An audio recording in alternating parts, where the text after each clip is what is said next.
Telangana municipal इंतखाबात के नताइज के लिए वोटों की गिनती जारी है। 116 म्यूनिसिपलिटियों और 7 कॉरपोरेशनों में वोटों की गिनती हो रही है। अब तक मौसूल होने वाले नताइज में कांग्रेस बरतरी में नजर आ रही है। ज्यादातर बल्दियात में वो अक्सरियत की तरफ बढ़ रही है। कौन जीतेगा, कौन हारेगा, किस पार्टी को कितनी नशिस्तें मिलेगी और कौन सी बल्दिया किसके कब्जे में जाएगी, इस बारे में अगले चंद घंटों में सूरत हाल वादे हो जाएगी। कांग्रेस की बरतरी के रुझान के पेश नजर पार्टी हेडक्वार्टर गांधी भवन में जश्न का माहौल देखा जा रहा है। आतिशबाजी की जा रही है और कारकुन जोश खरोश से रक्स करते हुए देखे गए। पार्टी अरकान व कायदीन एक दूसरे को मिठाइयाँ खिलाते हुए देखे गए।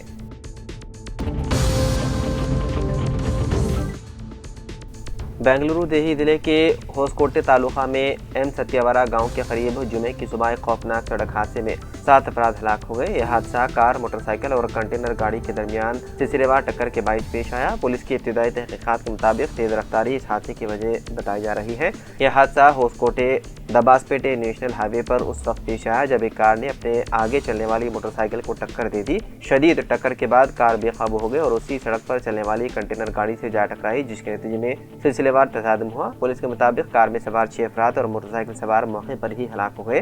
पुलिस ने मोटर सवारों से अपील की है कि वो एहतियात बरतें, रफ्तार की हद की पाबंदी करें और खासतौर पर मसरूफ सड़कों पर ट्रैफिक कवानीन पर अमल करें ताकि ऐसे मुहलिक हादसा से बचा जा सके।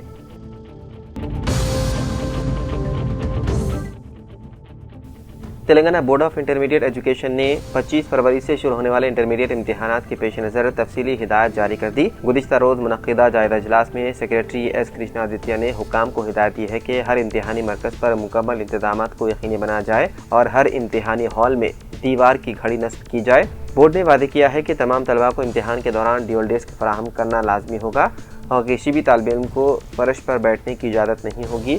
इसके अलावा इम्तिहानी हाउस में पंखों और मुनासिब हवा की आमदरफ्त का इंतजाम होना चाहिए, जबकि बैतुल-खला और साफ़ पीने के पानी की सहूलत भी लाजमी करार दी गई है। इम्तिहानात में शफाफियत और सिक्योरिटी बरकरार रखने के लिए इम्तिहानी मराकज़ को CCTV निगरानी में रखा जाएगा और ड्यूटी के लिए तजुर्बेकार अमला तैनात किया जाए। ट्रेन में मुस्लिम नौजवान पर शिद्दत पसंदों का हमला, फ़िरक़ा परस्तों के खिलाफ सख्त कार्रवाई का मुतालबा। रेलवे पुलिस के अहदेदारों से MBT कायद अमजदुल्ला खान की मुलाकात। मजलिस बचाओ तहरीक के तर्जुमान अमजदुल्ला खान खालिद ने तेलंगाना रेलवे पुलिस से मुलाकात करके ट्रेन में एक मुस्लिम मुसाफिर पर मुबैना हमले के वाक़े पर सख्त कार्रवाई का मुतालबा किया। मुताशिरीन के मुताबिक ये वाक़या उस वक्त पेश आया जब वो हैदराबाद से लातूर जा रहे थे। अमजदुल्ला खान खालिद ने मुताशिरीन मोहम्मद इमरान, बाबू सैयद, समीर जाकिर सैयद और फरमान रमजान तंबोली के हमरा सिकंदराबाद डिवीजन के deputy superintendent of police SN Javed से मुलाकात की। उन्होंने मुतालबा किया कि फौरी तौर पर FIR दर्ज की जाए। CCTV फुटेज और मुसाफिरों के बयानात की बुनियाद पर मुल्जिमान की शनाख्त और गिरफ्तारी अमल में लाई जाए। लूटी गई 12,000 रुपये नकदी और तकरीबन 15,000 रुपये मालियत के परफ्यूम सामान की बादियाबी की जाए और ड्यूटी में मुबैना गफलत बरतने वाले TTE और मुतालिका अमले के खिलाफ महकमाना कार्रवाई करने का मुतालबा किया।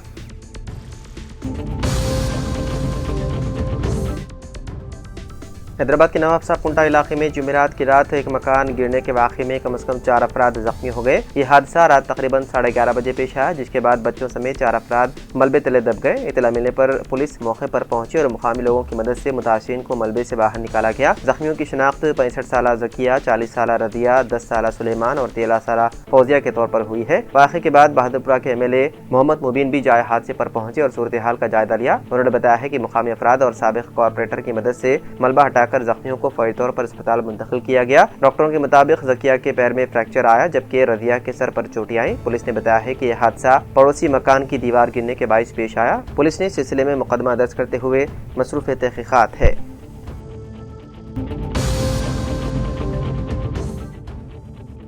दिल्ली में स्कूलों को मिल रही बम की धमकियों का सिलसिला मुसलसल जारी है। जुमे की सुबह एक बार फिर दिल्ली के कई नामवर स्कूलों को बम से उड़ाने की धमकी मिली, जिसके बाद काफ़ी हलचल मच गई। सुबह 9:15 बजे पहली कॉल झंडेवालान में वाक़े BD तमिल एजुकेशन स्कूल में आई, जिसमें स्कूल की हुदूद में बम होने की इत्तला मिली है। उसके फौरन बाद दीगर स्कूलों को भी इसी तरह की धमकियां मिलने की खबरें सामने आई हैं। बम की इत्तला मिलते ही दिल्ली पुलिस की टीमें, फायर ब्रिगेड और बम डिस्पोजल स्क्वाड जाए वक़ू पर पहुंचे। पुलिस अफसरान ने वक्त ज़ाया किए बगैर स्कूल की इमारतों को खाली करवाना शुरू किया और बड़े पैमाने पर तलाशी मुहिम शुरू कर दी। सिक्योरिटी एजेंसियां स्कूल की इमारतों के साथ साथ आसपास के इलाकों की भी बारीक बीनी से जांच कर रही है। फिलहाल किसी भी स्कूल से मुश्तबा चीज़ मिलने की तस्दीक नहीं हुई, ताहम तहकीकात का अमल मुकम्मल चौकसी के साथ जारी है। तेलंगाना के बल्दी सियासत में इंतहाई दिलचस्प मंजर देखने को मिला, जहां दो मुख्तलिफ बल्दियात में कांग्रेस उम्मीदवार महज एक वोट के फर्क से कामयाब करार पाए। नागर कनूज जिले के कलबाकुर्ती के 10वें वार्ड में कांग्रेस उम्मीदवार एजाज को 259 जबकि बीआरएस के उम्मीदवार ताहिर को 258 वोट मिले। इब्तिदाई गिनती में मामूली फर्क सामने आने पर रिकाउंटिंग की गई, जिसके बाद एक वोट की बरतरी से कांग्रेस की जीत की तस्दीक हुई। इसी तरह परकाल म्यूनसिपलिटी के 17वें वार्ड में भी कांग्रेस की उम्मीदवार सुभद्रा ने सिर्फ एक वोट के फर्क से कामयाबी हासिल करके इंतखाबी मुकाबले को सनसनीखेज बना दिया। तेलंगाना बल्दी इंतखाबात की गिनती में पहला नतीजा सामने आ गया। रंगारेड्डी जिले के इब्राहिमपट्टनम म्यूनसिपलिटी के 12वें वार्ड में बीआरएस के उम्मीदवार त्रिलोक ने कामयाबी हासिल कर ली है, जबकि 11वें वार्ड में भी बीआरएस उम्मीदवार ही फातेह करार पाए। बल्दी इंतखाबात की गिनती के दौरान मुख्तलिफ म्यूनसिपलिटियों में से नताइज मौसूल होना शुरू हो गए हैं।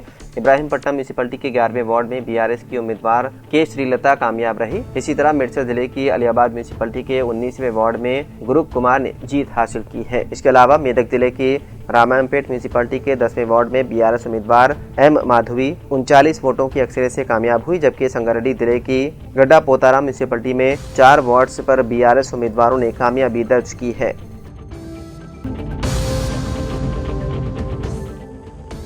हैदराबाद के गच्चीबौली पुलिस स्टेशन हदूद में जुमेरात की शाम एक सनसनीखेज वाकया पेश आया। एक सिक्योरिटी एजेंसी की कैश वैन का ड्राइवर नगद रकम समेत वैन लेकर फरार हो गया। पुलिस के मुताबिक ये वाकया शाम तकरीबन 4:30 बजे पेश आया। सीएमएस यानी कि कैश मैनेजमेंट सर्विस की वैन एक्सिस बैंक के एटीएम में रकम डलवाने के लिए आई थी।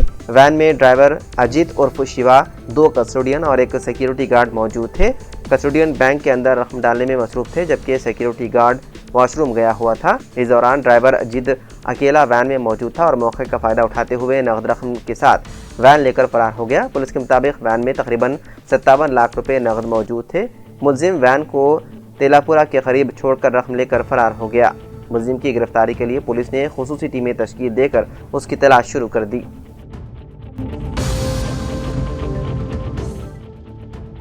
तेलंगाना हुकूमत ने सरकारी मुलाजिमीन, असातिज़ा और वजीफ़ा याफ्ता मुलाजिमीन के लिए नई हेल्थ स्कीम को 15 दिनों के अंदर शुरू करने का फैसला किया। इस सिलसिले में सेक्रेटेरिएट में चीफ सेक्रेटरी रामकृष्ण राव की सदारत में एम्प्लॉयज़ हेल्थ केयर ट्रस्ट का इजलास मुनक़िद हुआ, जिसमें नई सेहत स्कीम पर तफसीली तबादला ख्याल किया गया। फैसला किया गया है कि मुलाजिमीन की बुनियादी तनख्वाह से 1.5% रकम हेल्थ स्कीम के लिए वसूल की जाएगी, जबकि इतनी ही रकम हुकूमत भी अदा करेगी। ट्रस्ट के अंदाजे के मुताबिक नई स्कीम के तहत मुलाजिमीन सालाना 528 करोड़ रुपए और हुकूमत भी अपने हिस्से के तौर पर 528 करोड़ रुपए जमा करेगी। महकमे सेहत की प्रिंसिपल सेक्रेटरी क्रिस्टीना ने पावर पॉइंट प्रेजेंटेशन के जरिए नई EHS की तफसीलात पेश की। उन्होंने बताया है कि रियासत में 1,44,000 मुलाजिमीन और पेंशनर्स के अलावा उनके ज़ेरे किफ़ालत अफराद की तादाद 12,84,000 है। एम्प्लॉयज़ हेल्थ केयर ट्रस्ट में मुलाजिम तंजीमों के 6 नुमाइंदे और पेंशनर्स के 2 अरकान शामिल होंगे, जबकि रियासती सरकारी मुलाजिमीन में से एक शख्स को ट्रस्ट का CEO मुकर्रर किया जाएगा। चीफ सेक्रेटरी ने कहा है कि जल्द ही रहनुमाना उसूल तैयार किए जाएंगे और मुस्तकबिल की ज़रूरतों के मुताबिक तरमीमात भी की जाएंगी। मुलाजिम तंजीमों ने मुतालबा किया है कि सरकारी शोबे के इदारों, मॉडल स्कूलों और गुरुकुल इदारों के अमले को भी इस स्कीम में शामिल किया जाए। इस पर चीफ सेक्रेटरी ने कहा कि इस स्कीम के आगाज़ के बाद ट्रस्ट में करारदाद के जरिए इस पर गौर किया जा सकता है।